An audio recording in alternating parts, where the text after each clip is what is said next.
కొంచెం చచ్చిపోండి మావయ్య గారు. చచ్చిపోనా? ఇప్పుడే చచ్చిపోండి. చచ్చిపోనన్నా. మీకు తెలియకుండానే మీ ప్రాణం పోయేలా చేస్తామండి.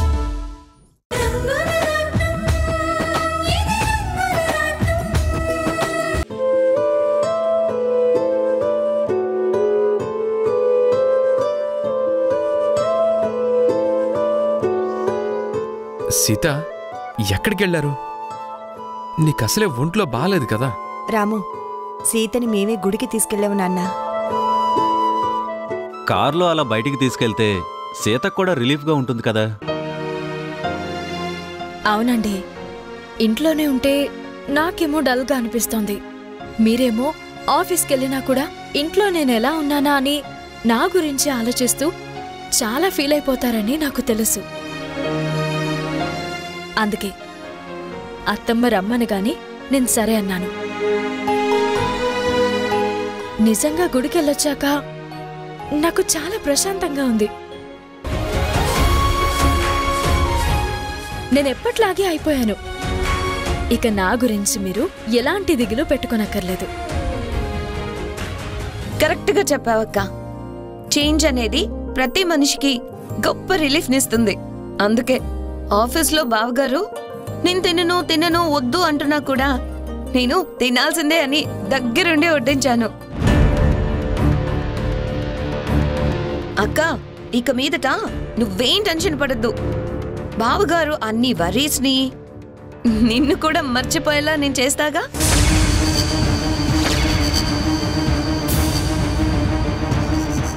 అదే బావగారు, మీరు ఎప్పట్లాగే పనిలో సీరియస్గా ఇన్వాల్వ్ అయ్యేలా నేను చేస్తాను అంటున్నా, అంతే.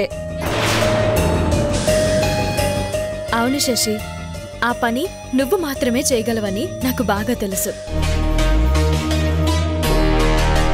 నా చెల్లిగా నువ్వు ఆఫీసులో మీ బావగారితో పాటే ఉంటావు కదా? షూర్ అక్క, యు డోంట్ వరీ. నీ మాటే నా మాట, నా మాటే నీ మాట. బావగారు అంతే కదూ?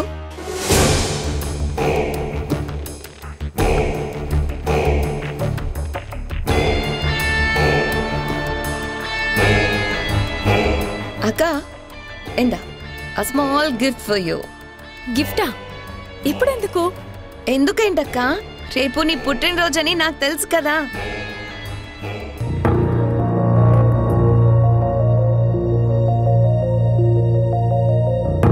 అవునా సీత?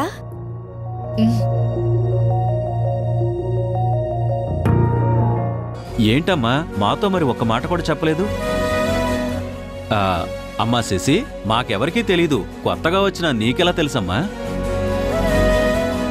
వాట్ మావయ్య గారు, మనసుంటే మార్గం ఉండదా ఏంటి?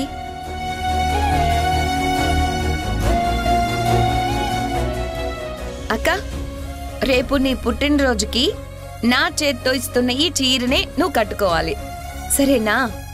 సరే. శశి,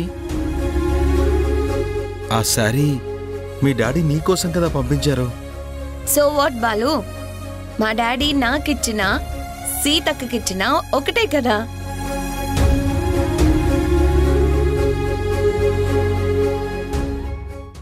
అక్క, నీకు చీర నచ్చిందా? ఓపెన్ చేసి చూడు.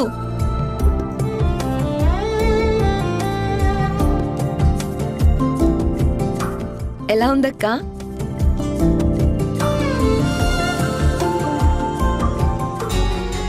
చాలా చాలా బాగుంది శశి. అక్క, ఈ చీర నువ్వు కట్టుకుంటే నువ్వు ఇంకా బాగుంటావు తెలుసా, అచ్చం ఏంజిల్లా ఉంటావు.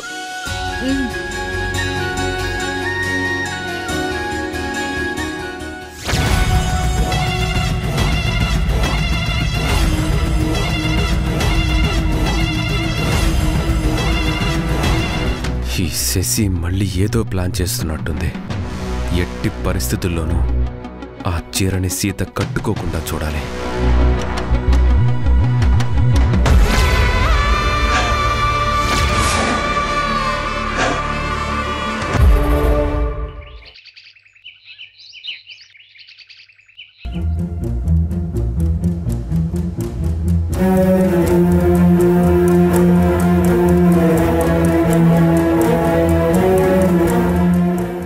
కావాలని చేసిన మర్డర్ అటెంప్ట్ అన్నయ్య. రామన్నయ్య ఏంటి ఏది పట్టించుకున్నట్టు బిహేవ్ చేస్తున్నాడు? ఆ రోజు సీత వదినకి ఎవరో యాక్సిడెంట్ చేశారు అని ఫోన్ చేసినా కూడా ఇప్పటి వరకు నాతో ఆ విషయం గురించి మాట్లాడనే లేదు. సీత వదినకి ప్రమాదం తలపెట్టాలని ఎవరో యాక్సిడెంట్ చేయించారు అంటే కూడా ఒక భర్తగా అన్నయ్యలో ఎలాంటి స్పందన లేకపోవడం ఏంటి? నాకేం అర్థం కావడం లేదు. ఏంటి దాని అర్థం?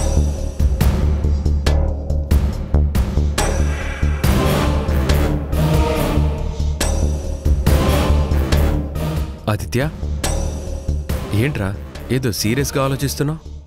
నీ గురించి ఆలోచిస్తున్నాను అన్నయ్య. నా గురించా? అవునన్నయ్య, ఆ రోజు నీకు ఫోన్ చేసి మ్యాటర్ మొత్తం చెప్పినా గానీ నువ్వింత కూల్గా ఎలా ఉన్నావో నాకైతే అర్థం కావట్లేదన్నయ్య. నువ్వు ఫోన్ చేసి చెప్పావా? దేని గురించి? వదినకి జరిగిన యాక్సిడెంట్ గురించి అన్నయ్య.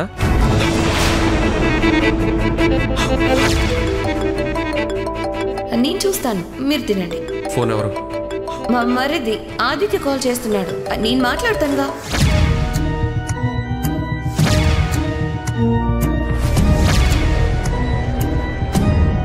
చెప్పన్నయ్య, కావాలనే దేవత లాంటి సీతోదినకి యాక్సిడెంట్ చేయించాల్సిన అవసరం ఎవరికుందన్నయ్య? అంటే ఆ రోజు ఆదిత్య నాకు ఫోన్ చేసినా కూడా శశిరేఖ మ్యాటర్ ఏంటో తెలుసుకొని సైలెంట్గా ఉండిపోయిందా? అంటే ఆ యాక్సిడెంట్ని శశిరేఖే చేయించిందనుకోవాలా? మరి ఆ ప్రమాదం జరగడానికి కారణం శశిరేఖే అయితే మళ్ళీ తనే తన రక్తాన్నిచ్చి సీతని ఎందుకు కాపాడినట్టు? మాట్లాడవేంటన్నయ్య? ఎంతో మంచి మనసుతో ఉండే సీతోదినకి శత్రువులుండే అవకాశమే లేదు. ఒకవేళ నీ శత్రువులు ఎవరైనా వదిన మీద అటాక్ చేయించుంటారని మనం అనుకోవాలా? శశిరేఖ మీద నాకు అనుమానం ఉందని చెప్తే వాడు ఎందుకు అని ప్రశ్నిస్తాడు. అప్పుడు మా ప్రేమ మ్యాటర్ బయట పెట్టాల్సి వస్తుంది. ఆవేశపరుడైన ఆదిత్య వెంటనే అదంతా అమ్మ వాళ్ళకి చెప్పేస్తాడు. ఒక్కసారిగా నా సీతతో పాటు అందరూ కూడా డిస్టర్బ్ అయిపోతారు. అది నాకు ఇష్టమే లేదు. అన్నయ్య, అడిగేది నిన్నే అన్నయ్య, చెప్పన్నయ్య. జరిగింది తలుచుకుంటే నా గుండె మండిపోతుందన్నయ్య. మనందరి అదృష్టం బాగుండి వదినకేం కాలేదు. ఒకవేళ ఏదన్నా జరుగుంటే అప్పుడు ఏం చేసేవాళ్ళం అన్నయ్య? నీ తమ్ముడిగా నేను తట్టుకోలేకపోతున్నాను అన్నయ్య. కట్టుకున్న వాడిగా నువ్వు ఇదంతా ఎలా భరిస్తున్నావు అన్నయ్య? అసలు ఎందుకు సైలెంట్గా ఉంటున్నావు అన్నయ్య? మాట్లాడన్నయ్య.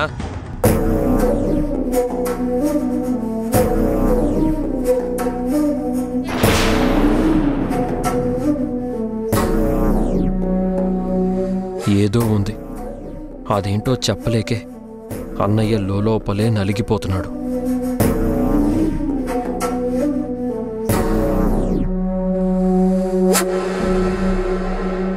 అన్న, ఆ రోజు మా వదినకి యాక్సిడెంట్ జరిగిన ప్లేస్కి సంబంధించిన సీసీటీవీ ఫుటేజ్ ఇస్తానన్నారు కదా, ఇప్పుడు రమ్మంటారన్నయ్య? ఏంటి, సిటీలో లేరా? ఓకే, మరి ఎప్పుడు కలవమంటారు? ఈ రాత్రికేనా? అలాగే అన్న, తప్పకుండా కలుస్తాను. ఆ సీసీ ఫుటేజ్ నా చేతికి రావాలి. తెర వెనక దాక్కున్న ఆ దుర్మార్గుల ఆటని నేను కట్టిస్తాను.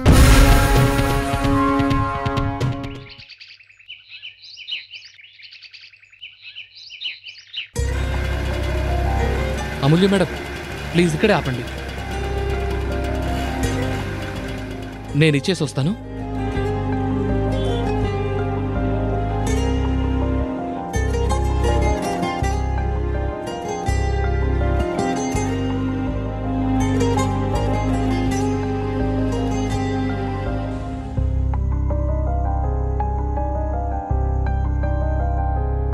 చందు గారు ఓకే కదా? లేట్ ఏం కాలేదుగా? టైమ్లీ మీరు నన్ను కాపాడారుగా. మీరు రోజు ఇంతలా కష్టపడతారా? ఫుడ్ కావాలంటే తప్పదు కదా అమూల్య మేడం. ప్లీజ్ నన్ను మేడం అనక్కర్లేదు, అమూల్య అని పిలిస్తే చాలు. అయితే మీరు కూడా నన్ను చందన్ అని కాకుండా షార్ట్ ఫామ్ చందు అని పిలిస్తే చాలు. అలాగే Chandu. Okay Amulya, once again thank you. ఇక నువ్వు వెళ్ళు. చందు, మరి నువ్వెలా వెళ్తావు? మా ఫ్రెండ్కి మెసేజ్ చేస్తే వాడే వచ్చి తీసుకెళ్తాడు. నా బైక్ని రిపేర్ చేయించుకుని నెక్స్ట్ రౌండ్ డెలివరీకి సిద్ధం కావాలిగా. చందు, నీలాంటి టాలెంట్ ఉన్నవాడు ఇలా కష్టపడ్డం నాకేం నచ్చట్లేదు. నాకు కూడా నచ్చట్లేదు అమూల్య, కానీ ఏం చేయను, ఫేట్. మన ఫేట్ టర్న్ అయ్యేదాకా వెయిట్ చేయక తప్పదు కదా. చందు, నీ ఫేట్ని నేను మార్చేలా చేస్తాను. రేపు ఈవినింగ్ మా ఇంటికి రా. మీ ఇంటికా? ఎందుకు? మా పెద్దన్నయ్యని పరిచయం చేయడానికి. తనకి నేనంటే ప్రాణం. ఇంత టాలెంట్ ఉన్న నీకు ఏదైనా మంచి జాబ్ ఇవ్వమని చెప్తాను, తప్పకుండా ఇస్తాడు. కానీ అమూల్య, నీ పరిచయాన్ని ఇలా ఉపయోగించుకోవటం నాకిష్టం లేదు. ఇదిగో చందు, నువ్వేమీ అడగలేదు. నీ ఫ్రెండ్గా నేనే ఆఫర్ చేస్తున్నాను. నువ్వు కాదనడానికి లేదు. రేపు మా సీత వదిన బర్త్డే కూడా. You must come. సరే, ఓకే, బాయ్. బాయ్.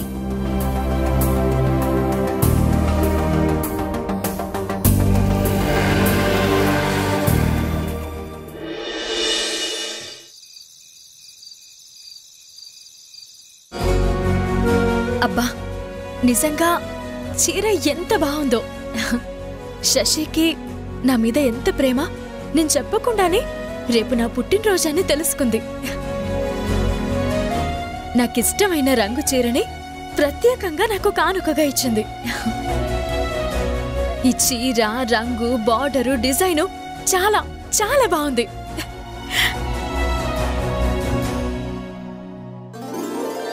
సీత,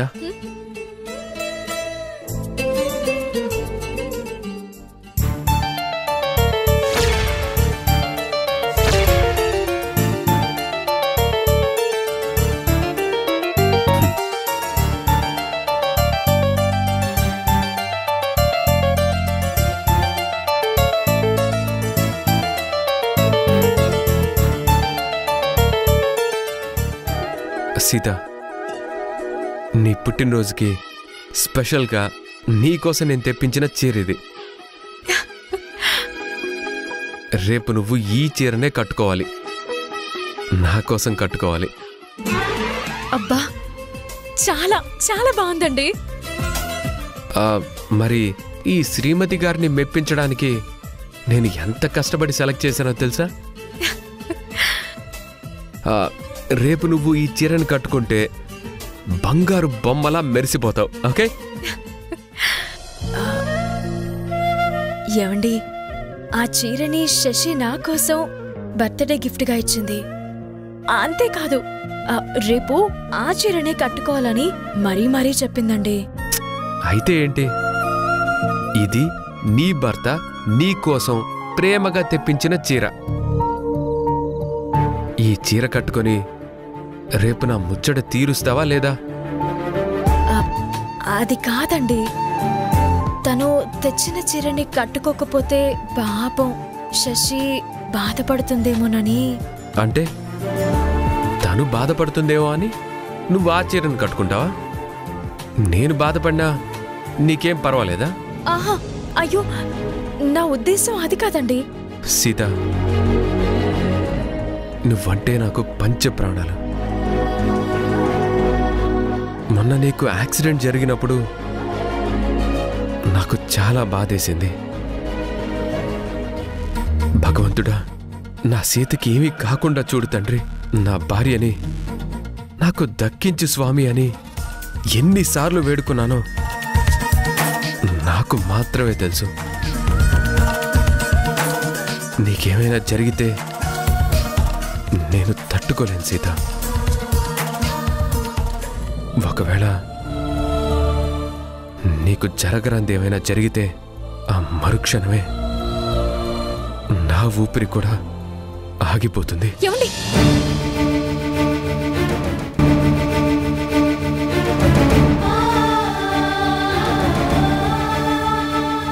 ఏంటండి ఆ మాటలు?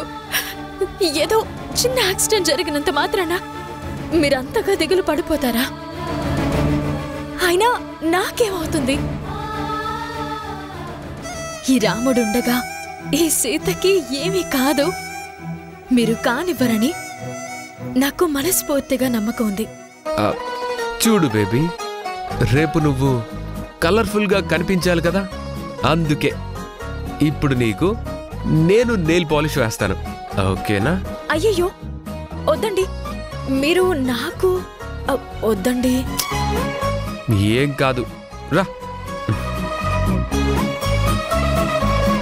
రా.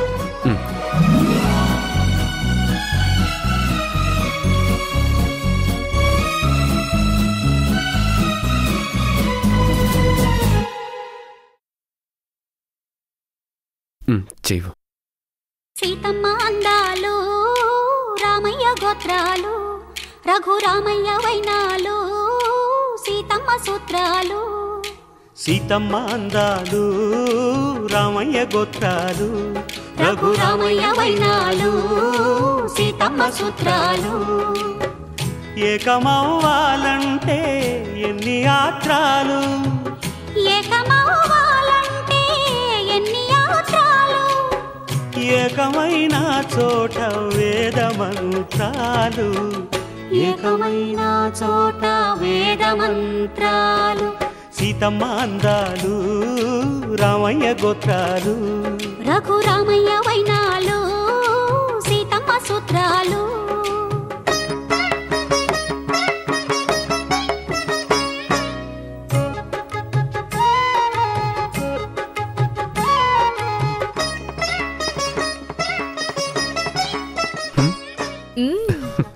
చాలా బాగుంది. అయ్యయ్యో వద్దండి, ఆగండి.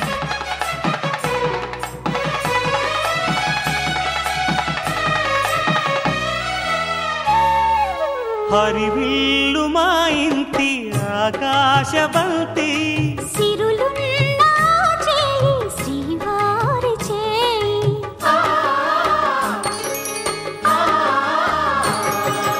హరివిల్లు మా ఇంటి ఆకాశబంతి.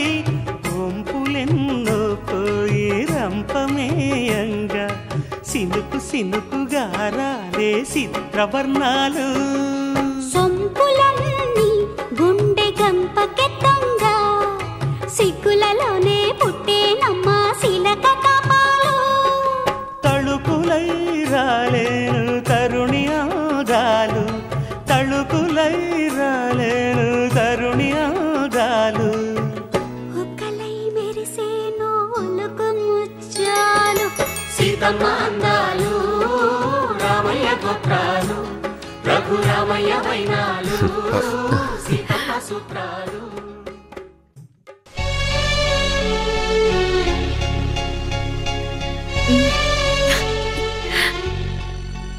ఇలా నువ్వెప్పటికీ ఇలాగే మెరిసిపోతూ అందంగా ఉండాలి.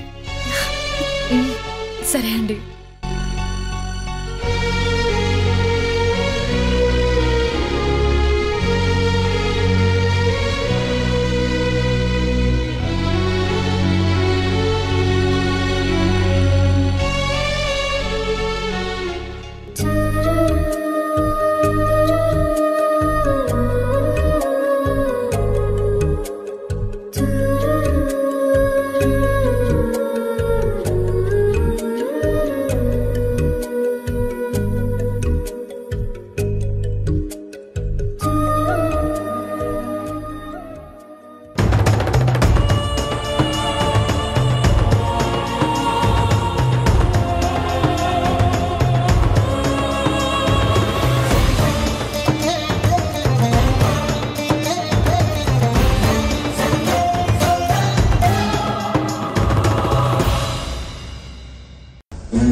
శశి, ఈ చీర నువ్వు సీతకి ఎందుకు ఇచ్చావో నాకు తెలీదు, కానీ నా సీత నువ్వు ఇచ్చిన చీరని కట్టుకుంటే నేను భరించలేను.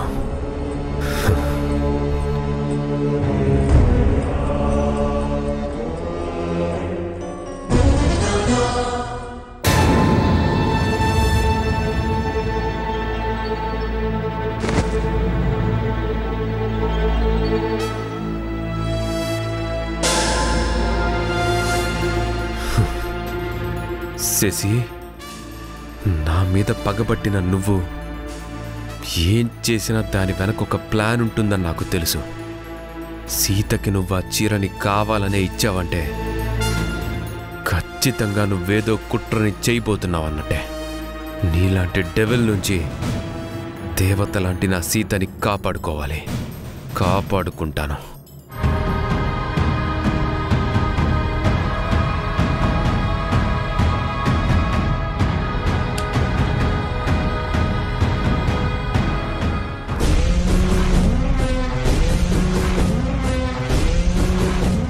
ఈ టైంలో రామ్ స్టోర్ రూమ్లోకి ఎందుకు వెళ్ళినట్టు?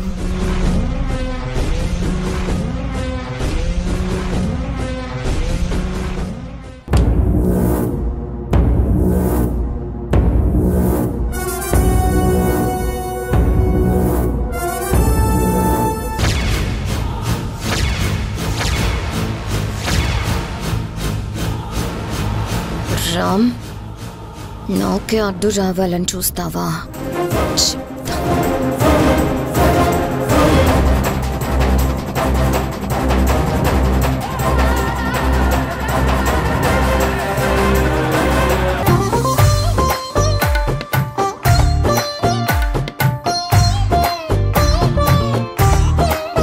Happy birthday to Sita.